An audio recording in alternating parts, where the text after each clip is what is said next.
Hi very good evening welcome to வைஜிஸ் குட்டி story. இன்றைக்கி நம்மளோட குட்டி ஸ்டோரியில் இன்றைக்கி ரொம்ப ஹாட் நியூஸாக இருக்கக்கூடிய ஒரு விஷயம் தான் நான் இன்றைக்கி சொல்ல போகிறேன். ஸோ நடுவில் என்ன மேம் ரொம்ப நாளாக காணுமே ஏன் கதை சொல்லலை அப்படின்னு நீங்கள் நினைக்கலாம். Sorry my dear students, target G1 அப்படின்ற ப்ரோக்ராமில் நான் கொஞ்சம் பிஸியாக இருக்கேன். தட் இஸ் அப்கமிங் G1 ஸ்டூடெண்ட்ஸ்க்காக கிராஷ் கோர்ஸ் ஒன்று போயிட்டு இருக்கு. அதில் நான் குவைட் பிஸியாக இருக்கேன். அதனால தான் உங்களுக்கு கதைகள் சொல்ல முடியல. பட் டோன்ட் வரி, முடிஞ்ச அளவுக்கு இம்பார்ட்டன்ட் ஸ்டோரிஸ் எல்லாத்தையும் நான் அப்பப்போ கொடுத்துட்டே இருப்பேன். இன்றைக்கி அந்த அடிப்படையில் உங்களுக்கு நான் சொல்லக்கூடிய கதை என்னென்னா, it is about the caste base census. இந்த கேஸ்ட் பேஸ் சென்சஸ் பற்றி நீங்கள் அடிப்படையாக ஒரு 5 விஷயங்கள் கண்டிப்பாக தெரிஞ்சுக்கணும். அதில் ஃபஸ்ட்டு திங், நம்மளோட இப்போ ரீசெண்டாக cabinet committee on political affair, இந்த cabinet committee on political affair தான் நமக்கு இந்த கேஸ்ட் பேஸ் சென்சஸை இன்றைக்கி அப்ரூவ் பண்ணியிருக்காங்க. இதுதான் இன்றைக்கி நமக்கு ஹாட் நியூஸ். First thing. ரெண்டாவது, நமக்கு இதுக்கு முன்னாடி எப்பயாவது கேஸ்ட் பேஸ் சென்சஸ் எடுத்திருக்காங்களான்னு கேட்டால் இந்தியாவில் yes, during the time of British 1931 எடுத்திருக்காங்க. அதுக்கு அடுத்து 1941 எடுக்க வேண்டியது, ஆனால் வேர்ல்டு வார் 2 காரணமாக 1941 எடுக்கப்படலை.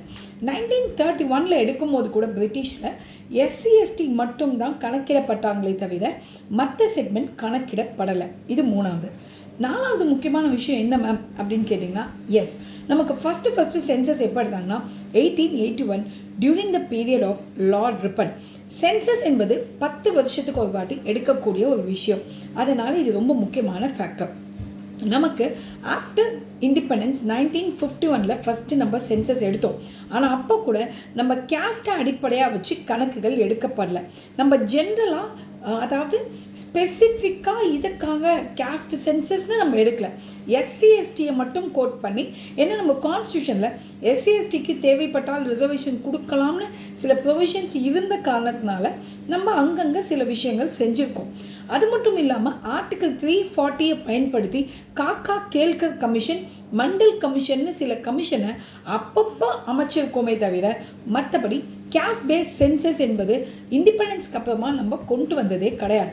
இப்போ ஏன் திடீர்னு இது இவ்வளோ ஹாட்ஸ்பாட் ஆச்சு அப்படின்னா, பிகாஸ் ஆஃப் நமக்கு யூபிஏ கவர்மெண்ட், அதாவது காங்கிரஸ் பீரியட்லேயே நாங்கள் ஆட்சிக்கு வந்தால் கேஸ்ட் பேஸ் சென்சஸ் கொண்டு வருவோம், யார் யாரெல்லாம் பின்தங்கியிருக்காங்க, நம்ம ரிசர்வேஷன் கொடுத்துமே பின்தங்கிய கேஸ்ட் எதுன்னு பார்த்து அவங்க முன்னேற்றத்துக்காக ஏதாவது செய்வோம்னு சொல்லி சில ப்ராமிசஸ் செஞ்சுருந்தாங்க. அப்போவே கேஸ்டிசம் பிரிவினையை ஏற்படுத்தும்னு சொல்லி பிஜேபி ஆர்கியூ பண்ணாங்க. இதெல்லாம் 10 வருஷத்துக்கு முன்னாடி நடந்த விஷயங்கள்.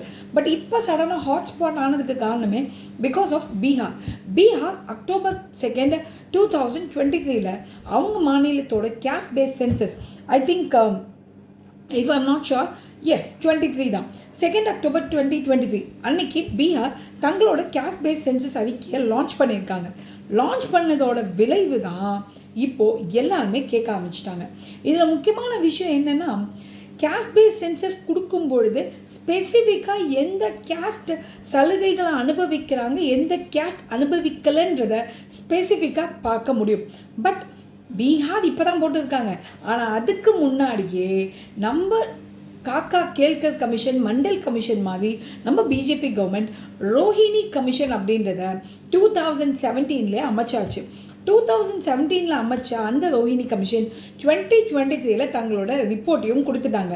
அந்த ரோஹிணி கமிஷனை அமைச்சது constitutional provision according to article 340 என்ன சொல்லுதுன்னா, பிரசிடென்ட் விருப்பப்பட்டா, பிகாஸ் பேக்வர்ட் கிளாஸினுடைய, அதாவது ஏதாவது பர்டிகுலர் செக்மெண்ட்டோட நலனுக்காக president can create a commission. இதில் சோஷியலி அண்ட் எஜுகேஷ்னலி பேக்வர்ட் செக்மெண்ட்டை அனாலிஸ் பண்ணுறதுக்காக போடக்கூடிய commission. So Rohini commission is something like that. ஓகேங்களா? ஸோ ரோஹிணி கமிஷன் எப்போ ரிப்போர்ட் கொடுத்தாங்கன்னா 31 July 2023. அவங்க கொடுத்த ஒரு துல்லியமான ரிப்போர்ட் ஒன்று நான் படிக்கிறேன், கேட்டுக்கோங்க.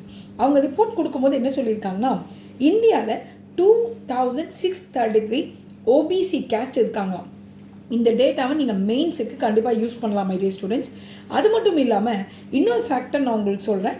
ஐ made a note of it. Yes, 1931 first caste census எடுத்தாங்கன்னு சொன்னேன் இல்லையா, அப்போ 4147 கேஸ்ட் இந்தியாவில் ரெக்கார்ட் செய்யப்பட்டிருக்கேன். ஓகேயா? அதையும் ஞாபகம் வச்சுக்கோங்க. இப்போ ரோஹிணி கமிஷன் கொடுத்தது என்னென்னா 2633 OBC கேஸ்ட் இருக்குது. அதில் 37% is not receiving any type of reservation. இது பாயிண்ட் நம்பர் 1.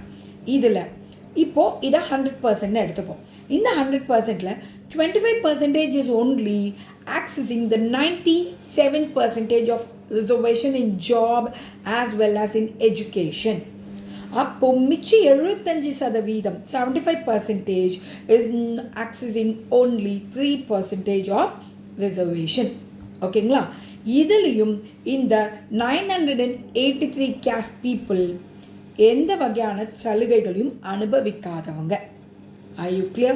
இப்போ நான் சொன்ன டேட்டாவை கண்டிப்பாக நோட் பண்ணி வச்சுக்கோங்க. மெயின்ஸில் ஒரு வேலிடான கவர்னன்ஸ் பாயிண்ட் நீங்கள் கொடுக்க யூஸ்ஃபுல்லாக இருக்கும். சரிங்களா? இதுதான் இன்றைக்கி ரோஹிணி கமிஷன் கொடுத்த டேட்டாவை பற்றின ஒரு பெரிய ஹாட்ஸ்பாட்டும். ஓகேங்களா? ஸோ இதெல்லாம் அடிப்படையாக வச்சு தான் நம்ம கவர்மெண்ட் அப்போது நம்ம இவ்வளோ சலுகைகள் கொடுத்தும் பல கேஸ்ட் ரிசர்வேஷன் நம்ம இவ்வளோ ரிசர்வேஷன் கொடுத்தும் ஏன் ஈக்குவாலிட்டி இன்னும் வரல, ஏன் ஈக்விட்டி இன்னும் ஏற்படலை அப்படின்றத ஃபர்தர் அனாலிஸ் பண்ணோம்னா எத்தனை கேஸ்ட் இருக்குது, என்னென்ன கேஸ்ட் எவ்வளோ நிலையில் இருக்குது, சோஷியலி அண்ட் எஜுகேஷ்னலி பேக்வேர்டாக யார் இருக்கா அப்படின்றது கண்டிப்பாக அனாலிஸ் பண்ணணும் இல்லையா? அப்போது கேஸ்ட் சென்சஸ் கண்டிப்பாக தேவை தானே. அதற்காக தான் இப்போ கேஸ்ட் சென்சஸ் கொண்டு வர போவாங்க. இது மட்டும் இல்லை மை டியர் ஸ்டூடெண்ட்ஸ், என்னுடைய